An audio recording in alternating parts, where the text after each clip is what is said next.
శ్రీ చైతన్య పాఠశాలలో రక్తపు వాంతులు చేసుకున్న విద్యార్థులు హైదరాబాద్ చింతల్లోని శ్రీ చైతన్య పాఠశాలలో 15 మంది విద్యార్థులకు అస్వస్థత కింద పడిన యాసిడ్ను సిబ్బంది శుభ్రం చేయడం ఆలస్యం కావడంతో యాసిడ్ ఘాటు భరించలేక అస్వస్థతతో రక్తపు వాంతులు చేసుకున్న విద్యార్థులు అయితే తమకు కనీసం సమాచారం కూడా ఇవ్వలేదని స్కూల్ ముందు తల్లిదండ్రుల ఆందోళన వ్యక్తం చేశారు. ఫోన్ చేసి నన్ను తీసుకపో అని చెప్పినాక మీ దగ్గర నుండి రెస్పాన్స్ లేదు.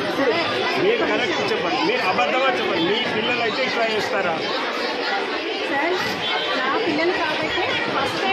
ఒప్పుకుంటున్నాం మేడం, మీరు ఫస్ట్ ఎయిడ్ చేసినందుకు మేము తప్పు పట్టట్లేదు. కానీ వీళ్ళను హాస్పిటల్ పంపిన తర్వాత మీ స్కూల్ నుండి ఎందుకు కాల్ రాలేదు?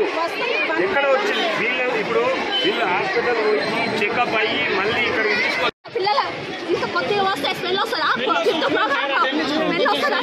అవును పిల్లలకి మీ పిల్లలు ఉన్నారు